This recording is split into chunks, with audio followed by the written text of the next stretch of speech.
Good morning students. कल हमने पढ़ा मांग किसे कहते हैं और मांग के साथ अपन ने देखा कि मांग के निर्धारक तत्व कौन कौन से हैं। आज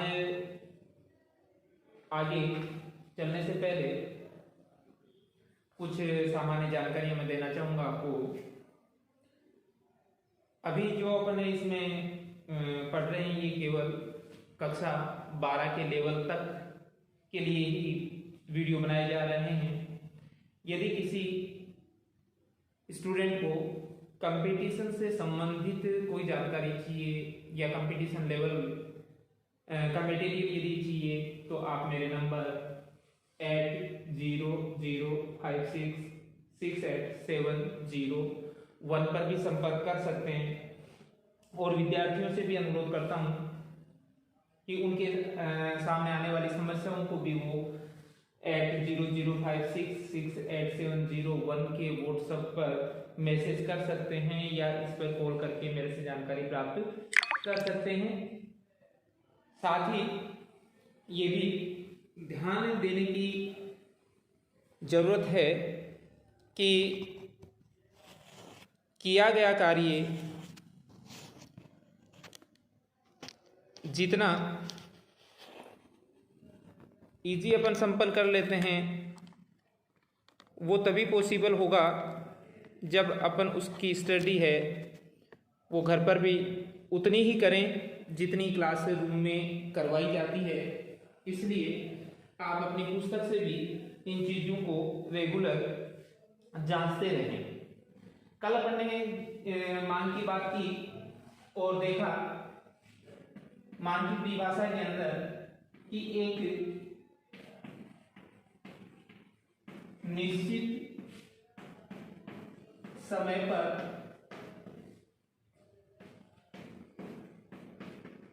उपभोक्ता द्वारा एक निश्चित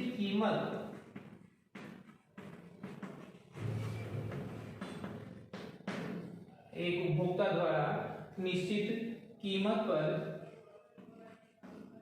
खरीदी जाने वाली मात्रा को मांग कहते हैं। ये बात हमने की मांग की परिभाषा के रूप में।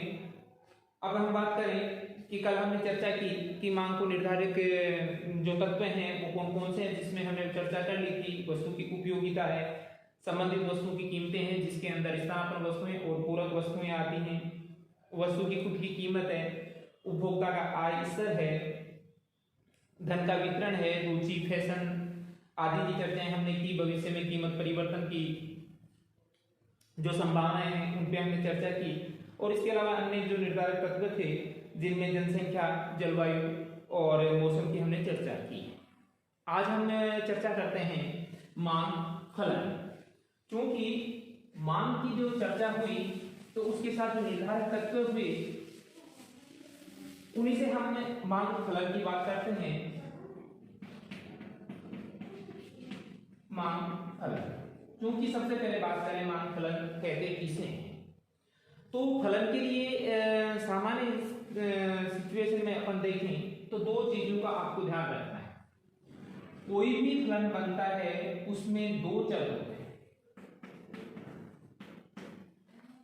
एक चर होता है जिसको हम कहते हैं स्वतंत्र चर और दूसरा है उसको कहते हैं हम आश्रित चर। जब हम अर्थशास्त्र के किसी भी पहलू की हम चर्चा करते हैं, किसी भी मॉडल की हम चर्चा करते हैं, मॉडल का अर्थ यहाँ पर यूं समझिए कि जैसे विज्ञान के विद्यार्थी हैं वो मानव के शरीर की संरचना के लिए मानव के शरीर का एक मॉडल यूज करते हैं, उसी प्रकार से हम भी यहाँ अपने अध्ययन को सुचारू ढंग से समझने के लिए और समझाने के लिए मॉडल का ही इस्तेमाल करते हैं। हम मान के चल रहे हैं कि जो अपना मॉडल है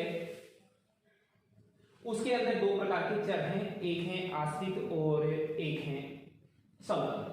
सबसे पहले हमें ये समझ लेना चाहिए कि स्वतंत्र चर क्या होते हैं और आश्रित चर क्या होते हैं। सबसे पहले हम बात करें स्वतंत्र चर।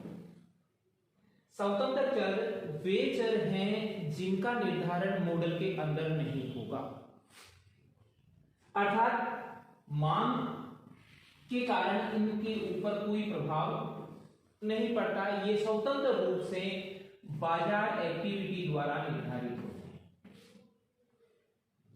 ये ध्यान रखिए कि इनके ऊपर प्रभाव है वो बाजार के अंदर पड़ता है, न कि इस मॉडल के अंदर।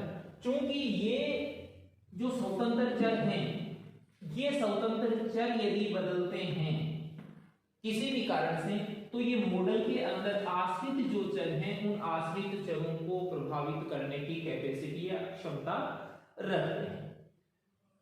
इनमें कोई भी चेंजेस आता है तो वो चेंजेस इसके अंदर भी आएगा, क्योंकि ये जो चर होते हैं आश्रित चर, ये इनके ऊपर पूर्ण रूप से निर्भर होते हैं, जबकि स्वतंत्र चर हैं वो किसी पर भी निर्भर नहीं होते। वो बाजार की एक सिचुएशन है जिसके अंदर उनका निर्धारण स्वतः ही बाजार की शक्तियों के द्वारा संपन्न होता है।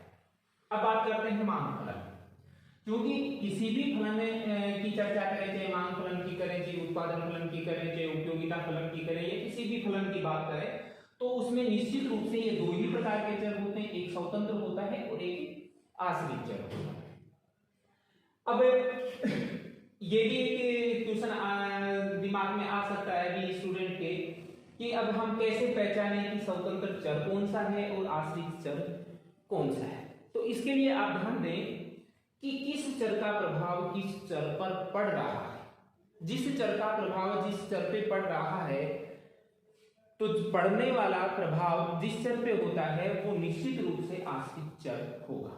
जैसे हमने कल चर्चा की मांग के निर्धारक तत्व, जिसके अंदर हमने लिया कि वस्तु की कीमत है वो इसके ऊपर प्रभाव डालती है। इसका मतलब वस्तु की कीमत है वो निर्धारित बाहर से हो रही है, उसको मॉडल के अंदर निर्धारित नहीं किया जा रहा है। जबकि वो कीमत जब बदलती है तो ऐसी स्थिति में निश्चित रूप से मांग पर वो प्रभाव डालती है, अर्थात मांग क्या होगी यहाँ पर आश्रित चर।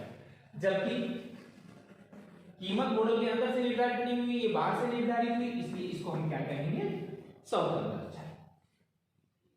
फलन के लिए एक चीज और मैं आपको क्लियर कर दूं कि कोई भी फलन है, फलन में कोई कैलकुलेशन नहीं है। फलन का मतलब है संबंध। हम ये कह सकते हैं कि मांग का संबंध बता रहा है, मांग फलन में मांग का संबंध बता रहा है। उत्पादन फलन की बात करेंगे, उत्पादन का संबंध बताएगा, वो किसके साथ बता रहा है, वो स्वतंत्र चरों के साथ बता रहा है। यहां पर यदि हम मांग फलन की चर्चा करें तो मांग फलन होता है dx, यानी अक्ष वस्तु की मांग मात्रा है, बराबर फंक्शन px। ये फंक्शन का जो साइन अपन ने लगाया इसके अंदर इसकी कोई कैलकुलेशन नहीं है, इसका सीधा सा अर्थ है कि ये इनका संबंध इसके साथ दिखा रहा है। अक्ष वस्तु की कीमत जिसकी मांग की हम चर्चा कर रहे हैं p1, ये वो अन्य वस्तुएं हैं जिनके कारण इस वस्तु की जो डिमांड है वो प्रभावित हो सकती है। y उपभोक्ता की आय की बात कर रहे हैं। t जो यूज किया है ये हमने फैशन और रुचि के लिए किया है।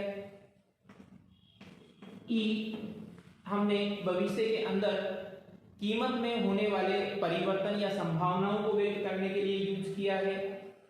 p यहां पर पॉपुलेशन या जनसंख्या के लिए हमने इस्तेमाल किया है। और y d ये खर्च योग्य आय कह सकते हो या खर्च करने की जो कैपेसिटी है उसका भी प्रभाव है वो मांग पर पड़ता है। तो इस प्रभाव को भी हमने इस फलन के अंदर दर्शाया है। अब प्रश्न ये उठता है कि हम इसकी परिभाषा क्या करेंगे। मांग फलन है, हो सकता है परीक्षा में यही पूछ लिया जाए मांग फलन कहते किसे हैं। तो ये हमें ध्यान रखना है कि मांग व मांग को प्रभावित करने वाले चर, ये इधर वाले जितने भी चर हैं फलन के रूप में जिनको हमने व्यक्त किया है, ये सारे के सारे हैं वो मांग पर प्रभाव डालते हैं। जैसा कि हमने कल भी चर्चा की थी, मांग के निर्धारक तत्वों में उस समय भी हमने इन्हीं की चर्चा की थी। तो जो प्रभावित करने वाले चर हैं, इनका और मांग के बीच का जो संबंध व्यक्त किया जाता है उसी को हम क्या कहेंगे, मांग फलन कहते हैं। तो ये स्टूडेंट ध्यान रखें कि मांग व मांग को प्रभावित करने वाले चरों के मध्य संबंध को ही हम क्या कहते हैं, या व्यक्त करने वाले जो मैथमेटिकल या गणितीय जो तरीका होता है उसी को हम मांग फलन के रूप में व्यक्त कर रहे हैं। अब यहाँ पर ये देख कि अपने को समझना है कि हमने इससे पूर्व चर्चा की थी, आश्रित चर होते हैं, स्वतंत्र चर होते हैं। तो अब इस फलन में हमें ये देखना है कि आश्रित चर कौन सा है और स्वतंत्र चर कौन सा है। तो पहले जो बराबर का साइन अपन ने यूज किया, इस बराबर के साइन से पहले डिमांड dx अपन ने यूज किया है, तो ये dx क्या है, और इस फलन के आगे जो हमने चर यूज किए हैं वो क्या है। अब यहाँ पे देखिए कि ये हम एक मॉडल की बात कर रहे हैं, ये पूरा का पूरा जो समीकरण बना हुआ ये एक मॉडल है। अब चूंकि यहाँ पर जितने भी अपने समीकरण के दाहिनी ओर चर मौजूद हैं, जितने भी ये सारे के सारे चर हैं वो स्वतंत्र चर है। और मैं तो ये भी कहूंगा कि सामान्यतः हर प्रकार के फलन में दाहिनी ओर पाए जाने वाले चर सारे ही स्वतंत्र चर होते हैं, जबकि बाईं साइड में जो पाए जाने वाले चर हैं उन चरों को हम क्या कहते हैं, आश्रित चर। इन चरों में प्रभाव है वो बाजार की शक्तियों के कारण इनमें परिवर्तन हो सकता है, किसी भी सिचुएशन के कारण इनमें कोई परिवर्तन हो सकता है, लेकिन इनमें होने वाला परिवर्तन है वो निश्चित रूप से इसके अंदर परिवर्तन लाता है, इसीलिए इसको हम आश्रित चर कहते हैं और इसको स्वतंत्र चर कहते हैं। यहां पर मैं एक छोटी सी चर्चा और करना चाहूंगा कि स्टूडेंट के मन में एक शंका होती है कि हम क्या, जब इसको ग्राफ पे या सारणी या तालिका अनुसूची के रूप में जब हम इसको व्यक्त करते हैं और जब अनुसूची को हम ग्राफ पे व्यक्त करते हैं यानी डायग्रामेटिक रूप से उसको व्यक्त करते हैं, तो उस समय ग्राफ के रूप में स्टूडेंट के सामने एक अक्ष होती है, एक वाई अक्ष होती है। तो समस्या ये आती है कि अब जब अक्ष होती है और एक वाई अक्ष होती है तो इनमें से किस चर पे कौन से प्रकार के चर को व्यक्त किया जाए, स्वतंत्र चर कहाँ आएगा, आश्रित चर कहाँ आएगा। तो ये ध्यान देने की बात है। लॉजिकली बात यदि हम करें, नियम की यदि हम बात करें, तो नियम अपना ये कहता है कि हमेशा ही अक्ष पर स्वतंत्र चर का प्रयोग करते हैं, जबकि वाई अक्ष पर हम आश्रित चरों की बात करते हैं। किंतु कुछ विद्यार्थी आगे देखेंगे और उस समय हम मैं आपको बताऊंगा भी कि कुछ जगह अपवाद भी है। जैसे हम मांग का ही डायग्राम जब हम यूज करेंगे तो उस समय हम अक्ष पे मात्रा को यूज करेंगे और वाई अक्ष पे कीमत। तो अब आपका प्रश्न ये हो सकता है कि आपने तो बताया कि स्वतंत्र चर अपने को किस पे लेना है, अक्ष पे लेना है, क्योंकि आप खुद ही अक्ष पे आश्रित चर ले रहे हैं। तो ये कुछ अपवाद हैं जो कालांतर में जैसे चले आ रहे हैं वैसे ही हम भी उनको उसी प्रकार से व्यक्त कर रहे हैं। यदि हम इसको बदल भी देते हैं, यदि मान लें कि हम इसको बदल देते हैं और इसको हम यहाँ पे क्या कर रहे हैं, मात्रा कर देते हैं और यहाँ पर कीमत कर देते हैं, तो भी कोई अनर्थ होने वाला नहीं है। यानी कि जो चीज अपने को व्यक्त करनी है वो इस अवस्था में भी वही व्यक्त की जाएगी और पहले वाली अवस्था में अपन व्यक्त करते हैं तो भी वही की जाएगी, किंतु इसमें किसी का के द्वारा बदलाव नहीं किया गया। तो हम जैसा चला आ रहा है वैसे के अकॉर्डिंग ही हम भी इसको व्यक्त कर रहे हैं। तो स्टूडेंट यहाँ पे हमने बात कर ली मांग फलन की, कि मांग फलन है मांग व मांग को प्रभावित करने वाले जो चर हैं उनके बीच फलनात्मक संबंध को व्यक्त करता है और उसके अंदर दाहिनी ओर जितने भी चर होते हैं उनको हम स्वतंत्र चर कहते हैं और बाईं साइड के चरों को हम आश्रित चर कहते हैं। क्योंकि यहाँ बाईं साइड में एक ही चर है इसलिए इसको हम जो मांग है उसको हम आश्रित चर कहेंगे। इधर उस वस्तु की कीमत है, अन्य वस्तुओं की कीमत है, उपभोक्ता के आय है, रुचि है, भविष्य में कीमत परिवर्तन की संभावनाएं हैं, पॉपुलेशन है या आय का जो वितरण है उसकी हम चर्चा करते हैं। तो ये सारे के सारे चर ही स्वतंत्र चर हैं जो कि मॉडल के भार से निर्धारित होते हैं। इनको इस मॉडल के अंदर निर्धारित नहीं किया जाता, किंतु इनके अंदर यदि कोई चेंज होता है तो निश्चित रूप से इसके अंदर चेंज आएगा। इसके बाद हम बात करेंगे मांग तालिका, या कहीं पे ये आपको मांग अनुसूची भी लिखा हुआ मिलेगा, पुस्तकों में कहीं अनुसूची लिखा हुआ है, कहीं पे मांग तालिका लिखा हुआ है, दोनों का अर्थ एक ही है।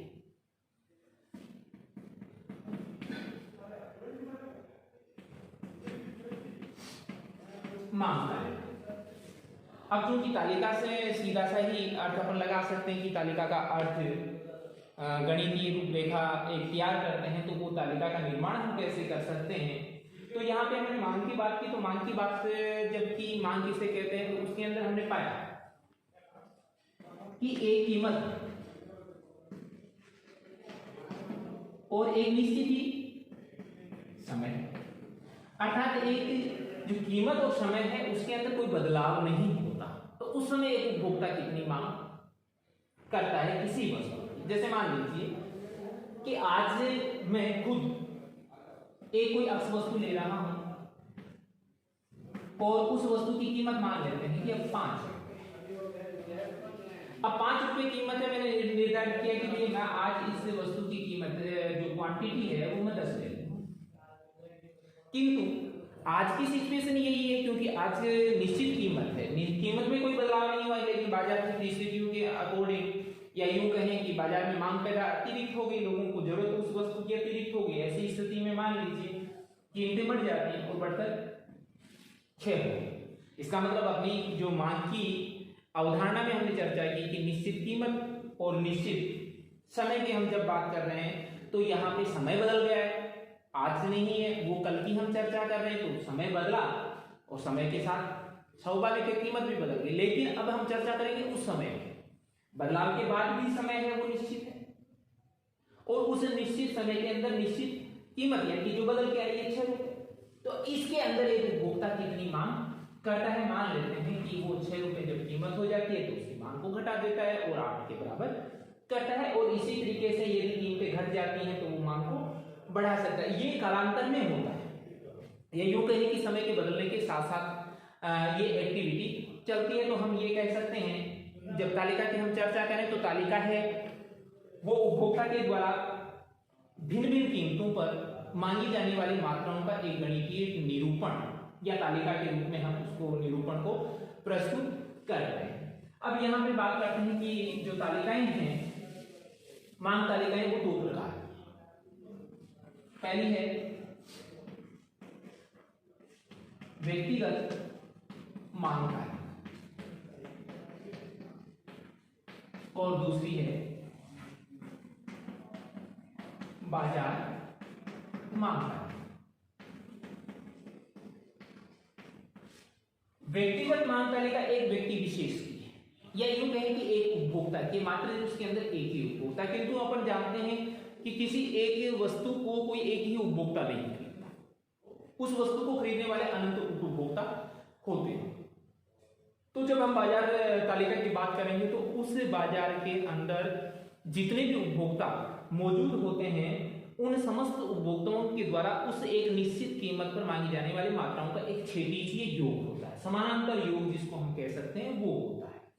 अब हम इनको स्टेप टू स्टेप चर्चा करते हैं। पहले बात करते हैं कि व्यक्तिगत मांग तालिका क्या है। व्यक्तिगत मांग जो तालिका है या मांग अनुसूची जो है, उसको हम कहेंगे कि एक उपभोक्ता द्वारा भिन्न भिन्न कीमतों पर, एक उपभोक्ता द्वारा भिन्न भिन्न कीमतों पर वस्तु की मांगे जाने वाली मात्राओं का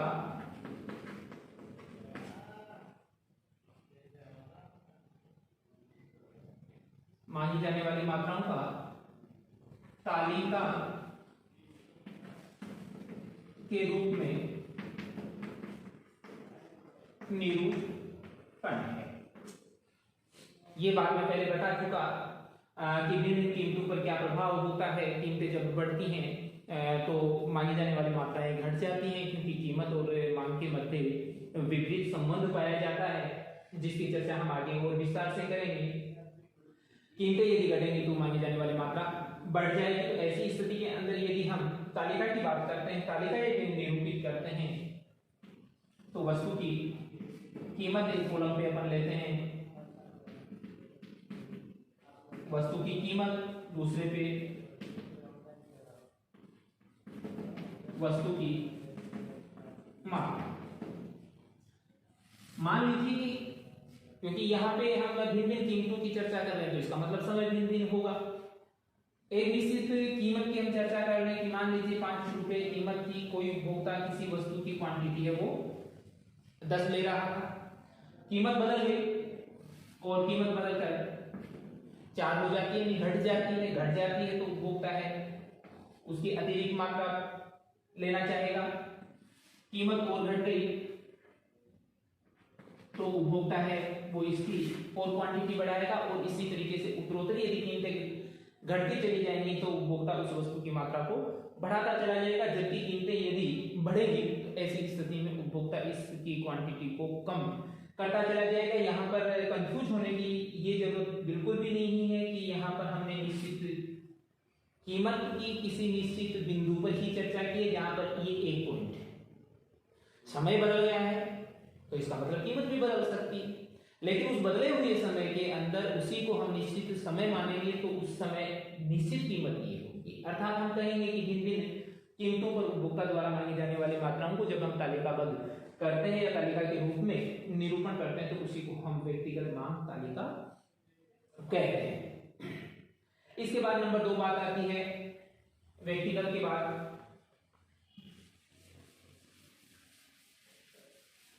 बाजार मांग तालिका।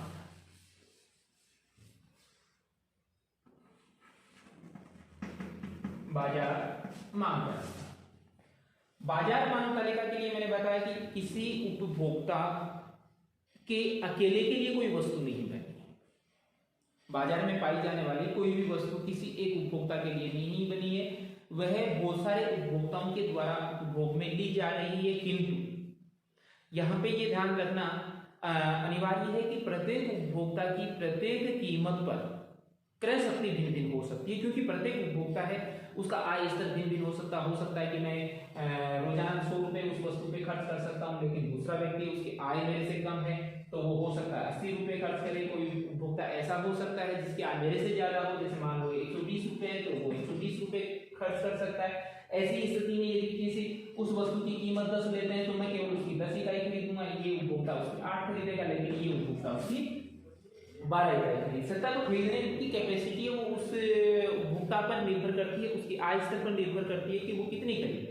लेकिन बाजार के अंदर प्रचलित कीमत है वो भिन्न भिन्न नहीं होती। प्रत्येक उपभोक्ता भिन्न भिन्न कीमतों पर वस्तुएं खरीदता है, लेकिन वो भिन्न भिन्न समय में एक निश्चित समय में प्रत्येक उपभोक्ता को वस्तु एक निश्चित कीमत पर ही प्राप्त होती है। जब हम बाजार अनुसूची की हम बात कर रहे हैं तो यहाँ पे बहुत सारे उपभोक्ता हैं, तो बहुत सारे उपभोक्ताओं की मांग भी भिन्न भिन्न होगी। चूंकि उपभोक्ताओं की मांग तो भिन्न भिन्न होगी, किंतु उस वस्तु की कीमत है वो भिन्न भिन्न नहीं होगी। मैं यहाँ पर वस्तु की जो कीमत है उसकी कुछ मात्राओं को मैं यहाँ पे यूज कर रहा हूँ। जैसे 10 रुपए कीमत है उस वस्तु की, फिर घट रही है 8 रुपए हो रही है, फिर 6 हो जाती है, फिर उस वस्तु की कीमत 4 हो जाती है और फिर उसकी 2 हो जाती है। ये कुछ परिस्थितियां मैं यहाँ पे ले रहा हूँ और मैं बाजार में यही मान के चल रहा हूँ कि 2 ही उपभोक्ता है। आप ज्यादा भी ले सकते हैं, 3 भी कर सकते हैं, 4 भी कर सकते हैं, 5 भी कर सकते हैं। उपभोक्ता बहुत सारे होते हैं एक ही वस्तु के, लेकिन अपने अध्ययन को सामान्य या इजी बनाने के लिए अपन मात्र 2 उपभोक्ताओं की बात करते हैं। उपभोक्ता एक ही मांग मात्रा और उपभोक्ता बी की मांग मात्रा। अब 10 रुपए कीमत की तो उपभोक्ता 10 रुपए कीमत पे मान लेते हैं कि 10 इकाई खरीदने के लिए दिया, किंतु 8 रुपए जैसे कीमत हुई तो इसने अपनी इकाई बढ़ाकर 12 कर दी। 6 रुपए कीमत और घटी तो इसने मानी जाने वाली मात्राओं की मात्रा बढ़ाकर 14 कर दी। 4 रुपए कीमत बाजार में हुई तो इसने 16 कर दी, और 2 रुपए कीमत हुई तो इसने 18। किंतु ये चीज उपभोक्ता ए पर लागू है, किंतु उपभोक्ता बी पर ऐसी ही सिचुएशन लागू हुई, ये कोई आवश्यक हो सकता है सेम की सेम चीज अप्लाई हो जाए। क्यों हो जाए? क्योंकि उपभोक्ता ए की जो आय है वही उपभोक्ता बी की भी आय है। किंतु ये भी पॉसिबल है कि उपभोक्ता ए की आय और उपभोक्ता बी की आय दोनों में अंतर है। यदि दोनों की आय के अंदर अंतर है तो ऐसी स्थिति में इसके द्वारा मांगी जाने वाली मात्राएं उपभोक्ता ए की मात्राओं से भिन्न हो सकती है। उस भिन्नता को मैं यहाँ पे प्रदर्शित करते हुए यूज कर रहा हूं कि ये 10 रुपए जब कीमत होती है वस्तु की, उस समय केवल 9 इकाई ही प्राप्त करता है, किंतु 8 रुपए जैसे कीमत होती है तो हो सकता है इस व्यक्ति विशेष के लिए अतिरिक्त यूज वाली वस्तु हो या स्थानापन्न वस्तु के रूप में इसका इसके लिए इस्तेमाल होता हो, तो ऐसी स्थिति में हो सकता है ये बढ़ाकर 12 इकाई कर देगा। फिर कीमत घटी, 15 इकाई यूज कर सकता है। फिर कीमत घटी, 18 इकाई लेता है या 18 इकाई की मांग करता है, और कीमत और घटी तो ये 21। तो यहाँ पे छात्रों अपन ने देखा कि एक उपभोक्ता है उसके लिए अलग सिचुएशन है, दूसरा उपभोक्ता है उसके लिए दूसरी सिचुएशन है, क्योंकि बाजार के अंदर प्रत्येक उपभोक्ता की अलग अलग परिस्थितियां हैं, और अलग अलग परिस्थितियां होने के कारण उनकी डिमांड का जो चार्ट है वो भी अलग अलग है। जब हम इस उपभोक्ता बी की बात नहीं कर रहे थे तब तक जो तालिका हम यूज कर रहे थे उसको तो हम क्या कह रहे थे, व्यक्तिगत मांग तालिका। किंतु अब हम दूसरे उपभोक्ता की भी बात इसके साथ जोड़ रहे हैं, और अपन ये मान के चल रहे हैं कि बाजार के अंदर उपभोक्ता मात्रा है ही 2। तो ऐसी स्थिति में जब हम इन दोनों की चर्चा एक साथ कर रहे हैं तो अब हम ये जांच सकते हैं कि 10 रुपए जो कीमत थी, या 8 रुपए कीमत थी, या 6 रुपए कीमत थी, या 4 रुपए कीमत थी, या 2 रुपए कीमत थी, तो इसके अंदर बाजार की मांग उस वस्तु के लिए कितनी थी। तो जब हम बाजार में मांग अनुसूची की बात करें तो बाजार मांग में बाजार में उपलब्ध जितने भी उपभोक्ता हैं उन उपभोक्ताओं के द्वारा उस कीमत पर की जाने वाली मांग का क्षितिज योग कर देते हैं, मात्र और कुछ नहीं करना होता। अर्थात 10 रुपए कीमत थी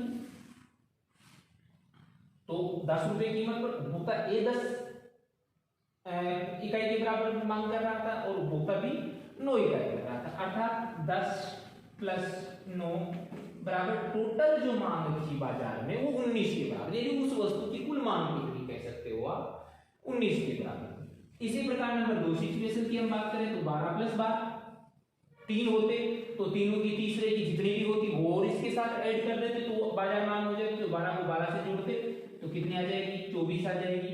इसी प्रकार 14 और 15 की नेक्स्ट सिचुएशन के अंदर तो 15 और 14 को जोड़ेंगे तो 29 आ जाएगी। नेक्स्ट सिचुएशन में 18 और 16 की, और 18 और 16 को जोड़ेंगे तो ये 34 आ जाएगी। 21 और 18 को जोड़ेंगे तो 39 आ जाएगी। जब हम यहाँ पे बाजार मांग के साथ वस्तु की कीमत का निर्धारण देखते हैं तो इस प्रकार की जो तालिका हम निर्मित करते हैं उसको हम बाजार मांग तालिका कहते हैं, जिसके अंदर बाजार में पाए जाने वाले सभी उपभोक्ता के द्वारा की गई मांग का क्षितिज योग प्रदर्शित करते हैं। या इसकी परिभाषा के रूप में यदि आप चाहें तो ये भी लिख सकते हैं कि भिन्न भिन्न कीमतों पर उपलब्ध सभी उपभोक्ताओं द्वारा मांगी जाने वाली मात्राओं का कुल योग ही बाजार मांग अनुसूची को व्यक्त करता है, या बाजार मांग अनुसूची में उसको हम व्यक्त करते हैं। 2 चीजें यहाँ पे कंप्लीट हुई अपनी, एक बाजार मांग हुई, सॉरी व्यक्तिगत मांग तालिका हुई, और दूसरी बाजार मांग तालिका।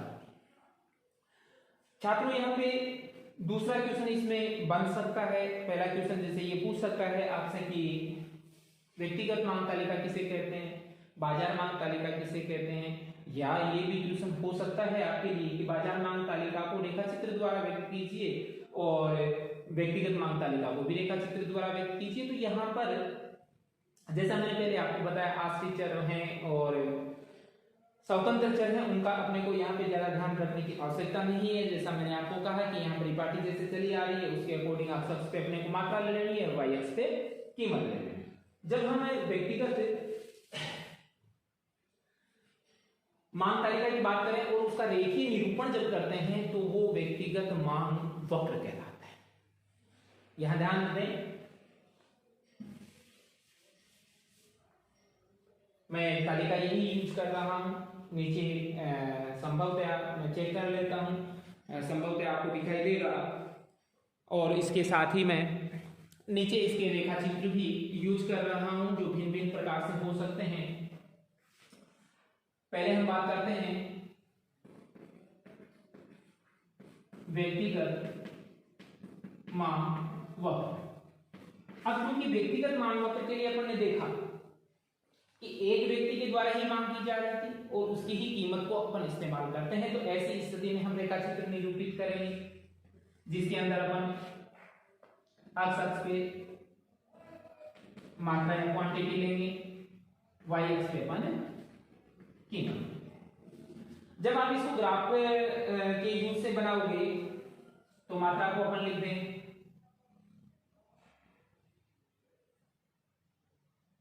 जैसे 10, 12, क्योंकि 10 शुरुआत से स्टार्ट नहीं ही होता, उसके लिए अपन थोड़ा सा इस ग्राफ को यूं कर देंगे, अर्थात पहले से चला आ रहा है उसको अपन ने थोड़ा सा दबा दिया है और 10, 12, 14, 16, 18 और इसी तरीके से 20। वाई अक्ष पे अपन लेंगे कीमतें, तो 2, 4, 6, 8 और 10 रुपए। अब क्योंकि सबसे पहले अपन बात करें कि कीमत है 10 रुपए, इसका मतलब कीमत इतनी है। जब कीमत 10 रुपए है तो उस अवस्था के अंदर उपभोक्ता द्वारा मांगी जाने वाली मात्रा भी 10 है, मीन्स यही है, तो इसके सामने अपन डॉट लगाएंगे, पॉइंट लगा दिया, गोला कर देंगे। दूसरे में 8 रुपए कीमत, इसका मतलब कीमत इतनी है, इसमें 12 इकाई मांग रहा है, तो इसको अपन यहां से देखेंगे तो लगभग ये पॉइंट आपका आएगा यहां पर। और इसी तरीके से अपन 6 जब पैसे हैं तो उस पे 14 के बराबर आ रही है, तो तीसरा पॉइंट यहां आएगा। चौथे के अंदर 4 रुपए जब कीमत है तो उस समय 16 के बराबर इकाइयां हैं, तो ये लगभग आपका यहां आएगा। फिर 2 रुपए जब कीमत है तो ऐसी स्थिति में 18 के बराबर है, तो ये पॉइंट आपका यहां आएगा। इन पॉइंटों को व्यक्त करने के बाद जब हम इन सभी पॉइंटों को मिलाते हुए रेखा बना देते हैं और इससे बनने वाला जो वक्र होता है उस वक्र को ही अपन व्यक्तिगत मांग वक्र कहते हैं। तो विद्यार्थी यहाँ पे केवल अपन ने क्या किया है, एक ग्राफ बनाया है और उस ग्राफ के अंदर वही डाटा यूज किए हैं या वही आंकड़े यूज किए हैं जो हमने व्यक्तिगत मांग तालिका के अंदर इस्तेमाल में लिए हैं। अब प्रश्न दूसरा उठता है कि यहाँ पर हमने व्यक्तिगत मांग अनुसूची का रेखा चित्रीय निरूपण कर दिया जिससे कि व्यक्तिगत मांग वक्र बन गया, तो बाजार मांग वक्र कैसे बनाए? तो बाजार मांग वक्र बनाना भी सिंपल ही है। यहाँ पे ये ध्यान रखिए कि पैमाने के साथ किसी प्रकार की अपन छेड़छाड़ नहीं करेंगे। यदि पैमाने के साथ हम किसी प्रकार की छेड़छाड़ नहीं करते, क्योंकि यहाँ पे जैसे हमने एक व्यक्ति यानी कि उपभोक्ता ए के लिए जिस प्रकार का पैमाना इस्तेमाल किया उसी प्रकार का पैमाना अपने को बी के लिए करना है, उसी प्रकार का अपने को बाजार मांग के लिए करना है। जैसे यहाँ पे पैमाने से अर्थ ये है कि यहाँ पे हमने 1 सेंटीमीटर बराबर 2 इकाई ली है एक्स अक्ष पे, और वाई अक्ष पे हमने 1 सेंटीमीटर या बड़े खाने के बराबर जो ग्राफ का बड़ा खाना आता है उसके बराबर 2 रुपए के बराबर इसकी कीमत व्यक्त की है, तो उसी को हम आगे भी अप्लाई करेंगे, इनके अंदर भी वही अप्लाई करेंगे। तो उससे निर्मित मांग वक्र कुछ इस प्रकार का होगा। मैं इसको ऊपर बना देता हूं थोड़ा,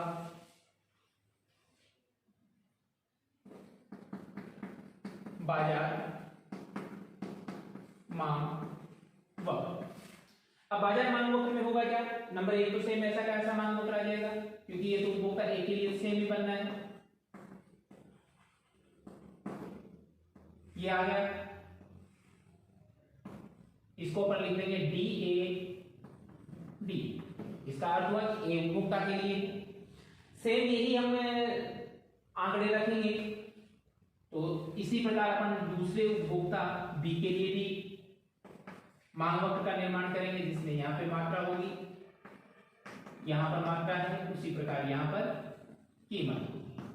अब देखिए कि यहाँ पर फ्लेक्सिबिलिटी है वो ज्यादा है, इधर चेंजेस ज्यादा आ रहा है, बदलाव यहाँ पे ज्यादा आ रहा है मात्रा के अंदर, तो आपकी डाटा हो सकता है सेम के सेम नहीं।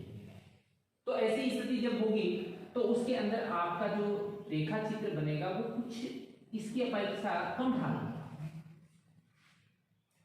इसकी अपेक्षा ये कम ढाल वाला बनेगा।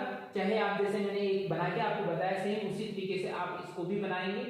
केवल ध्यान ये रखना है कि आपको यहाँ पर जो हमने पैमाना लिया वो सेम पैमाना यूज करना है, तो आपको इसका ढाल कम आएगा, यानी कि कम ढाल वाली रेखा आएगी, और ऐसा जो मांग वक्र जो निरूपित होगा उसको हम कहेंगे उपभोक्ता बी का मांग वक्र। अब विद्यार्थियों यदि पुस्तक की बात करें, लिखी हुई की बात करें, तो वहां पे ये भी लिखा आता है कि व्यक्तिगत जो मांग वक्र होते हैं उनका क्षैतिजीय योग हम कर देते हैं, समानांतर जब भी हम उसका योग कर देते हैं, उसको मिला देते हैं, तो बनने वाला रेखा चित्र है वो बाजार मांग वक्र होगा। किंतु अब अपने सामने ये आएगा कि भैया हम इसको जोड़े कैसे, जैसे हमने इसको जोड़ दिया गणित ये था, तो यहाँ पे आपको ज्यादा दिमाग को इस्तेमाल करने की जरूरत नहीं है, अपने को क्षैतिज योग जैसे इसका किया इसी को अपने को इस पे अप्लाई कर देना है। y पे अपन ले लेंगे कीमत और x पे ले लेंगे मात्रा। अब यहाँ पे क्या करेंगे, पैमाना यहाँ पर भी अपने को चेंज नहीं करना है, अपने को जो सिचुएशन है वो मान की ये यूज करनी है, कीमत ये यूज करनी है। जैसे इसके अंदर हमने ये कीमत और ये मान ली, इसके लिए हमने ये कीमत और ये मात्रा ली। तो तीसरा जो बाजार मांग वक्र बना रहे हैं उसके लिए हम कीमत जो बाजार में प्रचलित है और बाजार के द्वारा जो टोटल मांग की गई उसको हम इस ग्राफ पे व्यक्त करेंगे। तो इस ग्राफ पे जब आप व्यक्त करोगे तो जो वक्र बनेगा डीडी, इसको मैं डीडी इसलिए लिख रहा हूं क्योंकि डीडी अपन बाजार मांग वक्र कह रहे हैं, क्योंकि डीबी है उसका अर्थ हमने बी उपभोक्ता के साथ लगाया, डीए का अपन ने उपभोक्ता ए के साथ लगाया है। तो इसका जब हम मूल्यांकन करेंगे तो हम पाएंगे कि इस वक्र का जो ढाल है इस वक्र के ढाल से तो थोड़ा सा ज्यादा है, किंतु इस वक्र के ढाल से थोड़ा सा कम है। वो इसलिए हुआ क्योंकि ये दोनों के दोनों वक्र आपस में मिल गए, अर्थात इनके बीच का एक रास्ता अपने को मिला, जिसको अपन ग्राफ पे यदि हम यूज करेंगे, इस डाटा को यूज करेंगे तो निश्चित रूप से ऐसा ऐसा आपको प्रतीत होगा। मैं आपसे अपेक्षा करता हूं कि आप इन चीजों को बनाकर अपनी नोटबुक में बनाएंगे, और किसी भी प्रकार की यदि आपके सामने दिक्कत आएगी तो आप मेरे को कांटेक्ट करेंगे और कांटेक्ट करके मुझे बताएंगे। कल हम इसी को आगे बढ़ाएंगे, क्योंकि समय कुछ ज़्यादा हो रहा है, तो ऐसी सिचुएशन के अंदर कोशिश कर रहे हैं कि इसको आज के लिए इतना ही छोड़ें। कल हम इसमें चर्चा करेंगे नई चीज़ों की, जिसके अंदर जो निर्धारक तत्व हैं उन स्थिति के अंदर जो मांग वक्र हैं उनकी कैसी प्रवृत्ति होती है, वो क्यों होती है, क्या कारण होते हैं, किसके कारण क्या बदलाव आता है, किसके कारण मांग में कितना क्या चेंज होता है, या मांग वक्र में क्या परिवर्तन हो सकता है। तो इन्हीं शब्दों के साथ मैं आपसे विदा लेता हूं। आज के लिए इतना ही, धन्यवाद। और चलते चलते मैं आपको कहना चाहूँगा कि कोरोना की स्थिति के अंदर अपना ख्याल रखें, गवर्नमेंट जैसा कहती है वैसा अपने को अप्लाई करें, मास्क का सदैव इस्तेमाल करें, बीच में 6 गज की दूरी 2 के बीच में रखनी है उसका इस्तेमाल करें, और समय समय पर हाथ धोते रहें। एक बार फिर धन्यवाद।